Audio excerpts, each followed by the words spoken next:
Over the new year, Ukrainian President Vlodymyr Zelensky gave an interview to the Economist, and in this interview, he explained what Ukraine's strategy would be for the rest of the year. And I wrote an article about this for Moscow-based New Eastern Outlook. It's a geopolitical journal that I've contributed toward for many years now. And I will read this article to you, and I will add in additional information whenever necessary.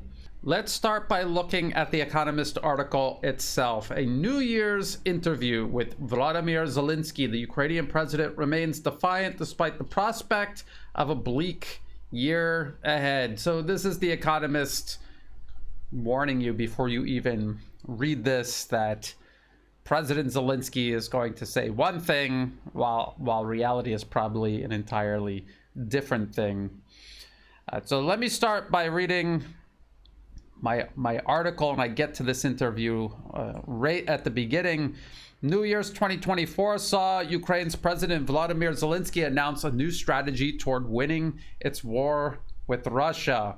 The Economist, which published its interview with President Zelensky on January 1st, 2024, would report, and this is a quote, "Mr. Zelensky gives little away about what Ukraine can achieve in 2024, saying that leaks before last summer's counteroffensive helped Russia prepare its defenses." Before I continue, were those leaks or were those just open announcements from the Ukrainian military and government? They produced with a studio full-length commercials, a trailer, if you will, not for a movie, but for the spring, summer, fall offensive.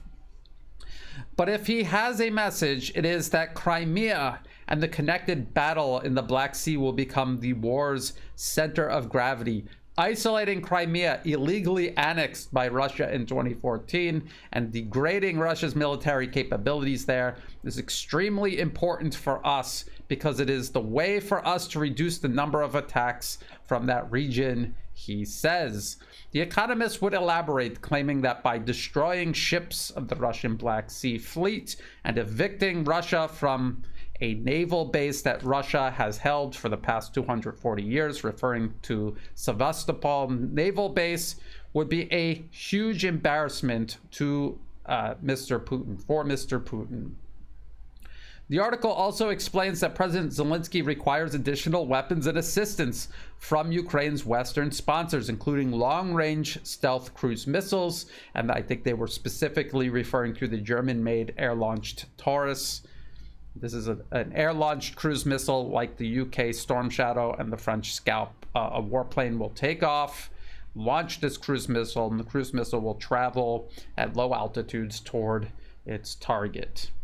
They need this Taurus and other cruise missiles to destroy the Crimean Bridge, also referred to as the Kerch Bridge.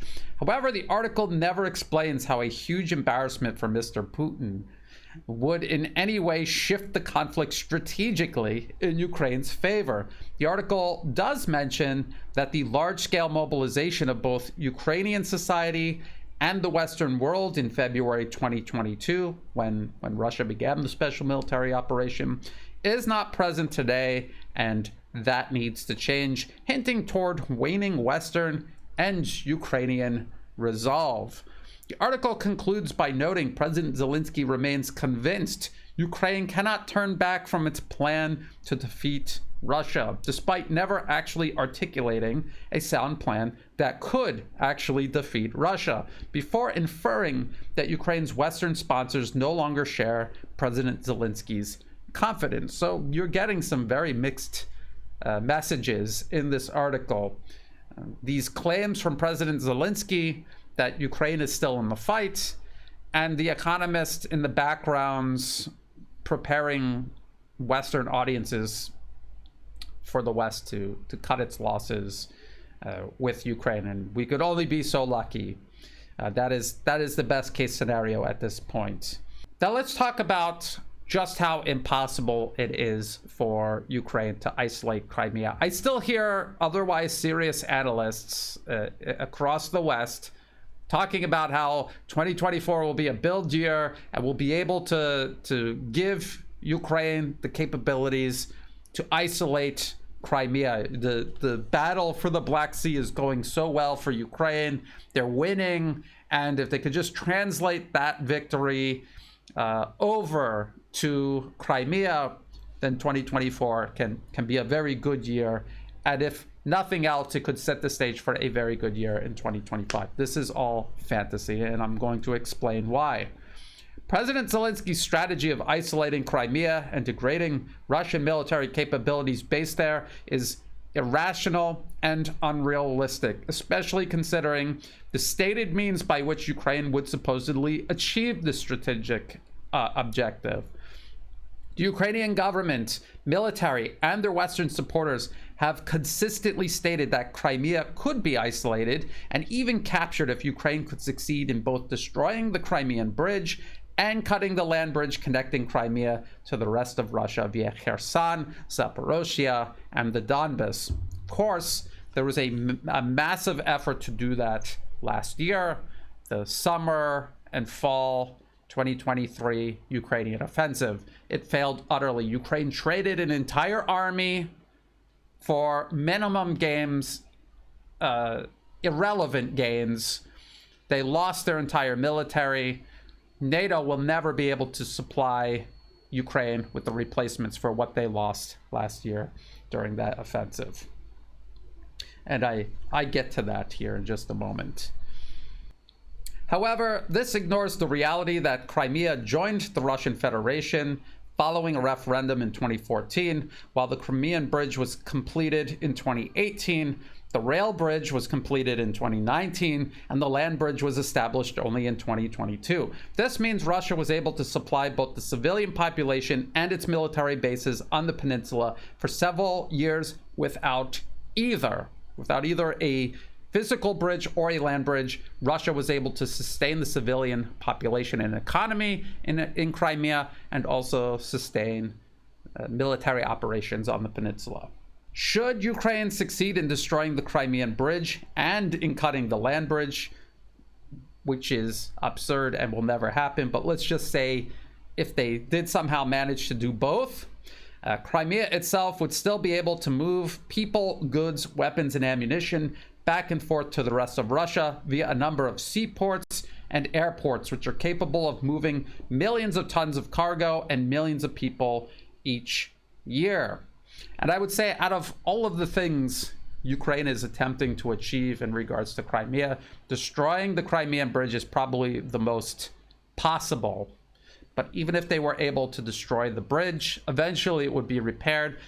Even before it's repaired, Russia will have the means to continue supplying the peninsula with all of its civilian and military needs. Let's take a look at these websites that I found while researching the capacity of the facilities at various ports on the Crimean Peninsula. So this is, these are archived. For some reason, they're not showing up on my computer here. Crimean seaports. This is the Kerch trading port. The link to this archived website is in the video description below. You can see some of the pictures of the facilities. There's a very large port. It has, well, let's just read from the article. The Kerch port alone on its official website claims up to 3 million tons of cargo can be processed at its facilities each year. The port also is capable of receiving ferries carrying both passengers and vehicles. And this is how people moved back and forth before the Crimean Bridge was built in 2018. Crimea's Simferopol International Airport, okay, so they have a website also, and it's here, and the airport is very impressive. It's an international airport, but this is not the only airport that exists on the Crimean Peninsula, but this is the international airport. Just for example, according to its official website, it is capable of moving 6.5 million people in and out each year. Additionally, there are numerous other airports and seaports across Crimea capable of handling large amounts of cargo and people. To put those numbers into a military perspective, It should be noted that Russia's other success story, using solely sea and air to supply a major military operation, its intervention in Syria at the request of the Syrian government in Damascus, that began in 2015.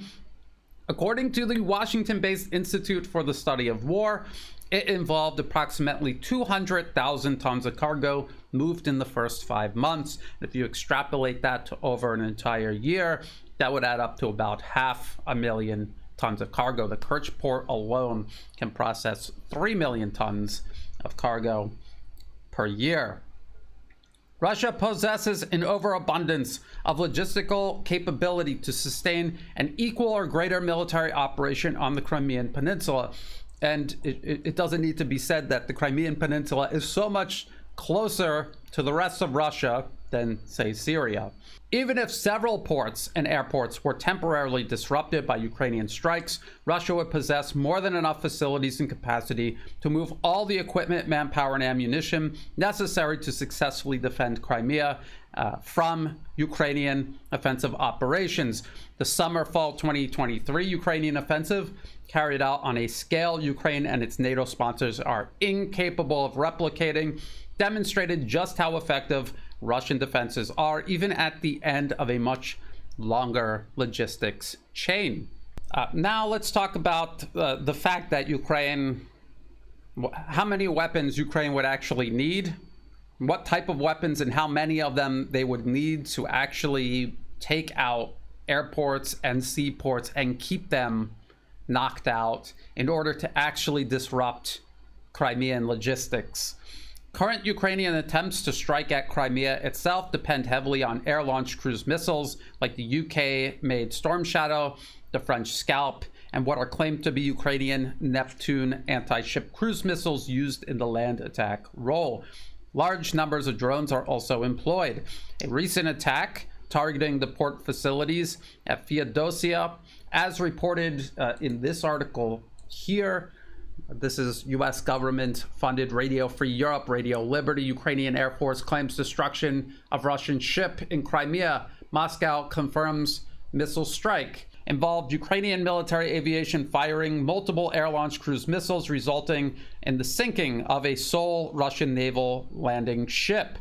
The port itself, which hosts a large number of military and commercial vessels, remained unscathed. And let's just look at Google Earth here at Feodosia port, and you can see you have this area that could probably process 6 to 8 ships here. You have this space here where ships can moor and be loaded or unloaded, and you have this rail facility here, and you have ports like this all along the coast of Crimea. Feodosia port also has a website here, Feodosian trading port, and they have pictures of the facilities there, and it is capable of processing up to 2 million tons of dry cargo per year. And I mentioned that in the article. So in order to strike that single ship, Ukraine was required to launch multiple aircraft, which in turn fired multiple air-launched cruise missiles because of the certainty that at least some of them would be intercepted by Russian air and missile defense systems. In order to disrupt Crimea logistically, Ukraine would be required to carry out massive missile and drone strikes on all sea and airports across the peninsula, and do so regularly.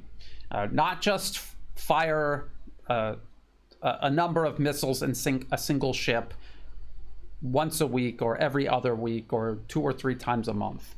Because Ukraine's Western sponsors lack the military industrial capacity to produce larger numbers of cruise missiles, and I've talked about this many times, and because Ukraine is incapable of launching larger volleys per attack because of limitations of its air and ground launch capabilities, Ukraine will never have the ability to carry out attacks on a scale large enough to significantly disrupt operations at even a single port in Crimea, let alone disrupt logistics across the entire peninsula. Not for a couple of days, and most certainly not indefinitely. They cannot disrupt logistics to and from Crimea. If they destroyed the bridge and somehow managed to cut the land bridge Russia would still be able to supply the peninsula through these ports and airports.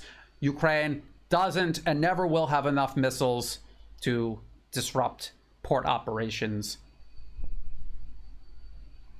That is the bottom line here. Thus, isolating Crimea is militarily impossible for Ukraine into the foreseeable future. So what is this a strategy attempting to do?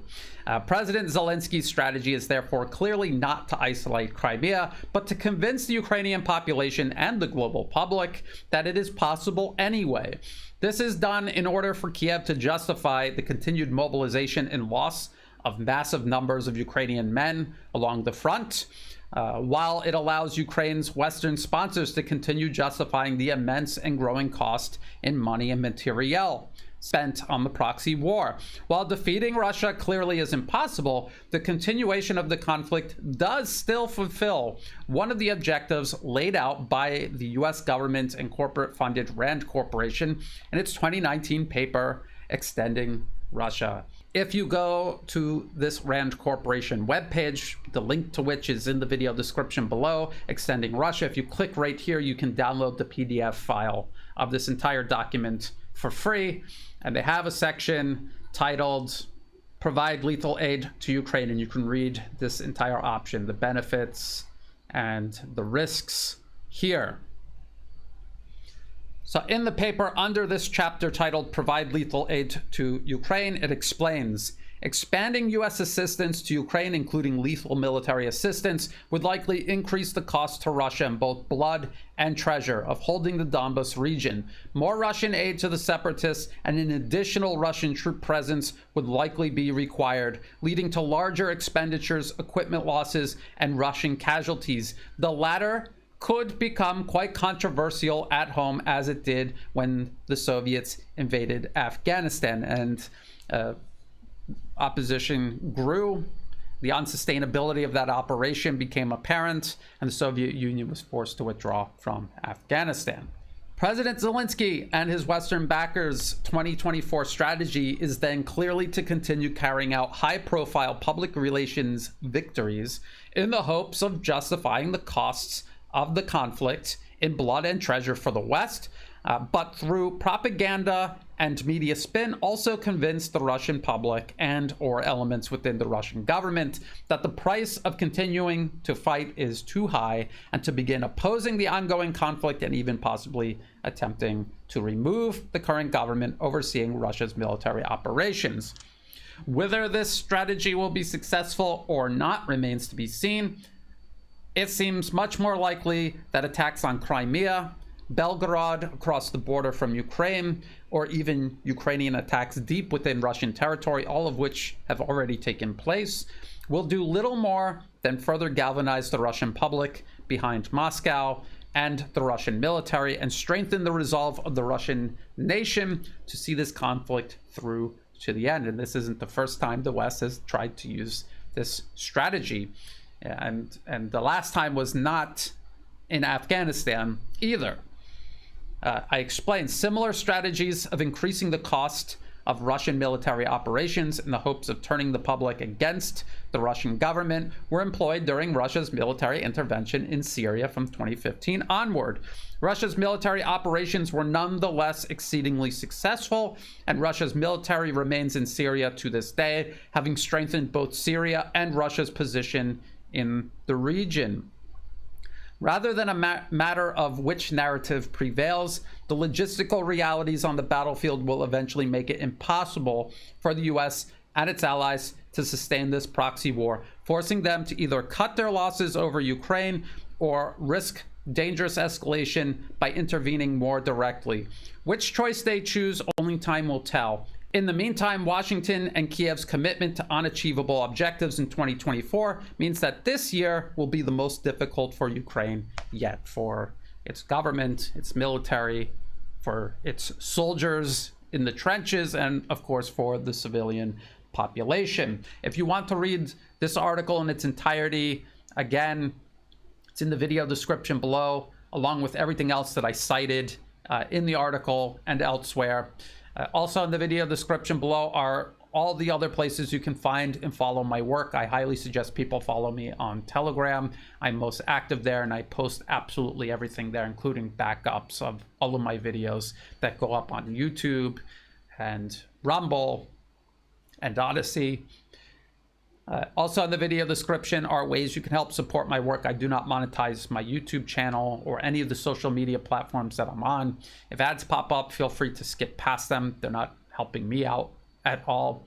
If you do want to support my work, please do so through Buy Me a Coffee and also through Patreon. To everyone who has been helping support my work, whether it's through a one-time donation, donations month to month, or even if you're just helping share my work with others, getting the word out there, all of that helps. I could not do this work without that support. I greatly appreciate that, and thank you. And as always, thank you for watching.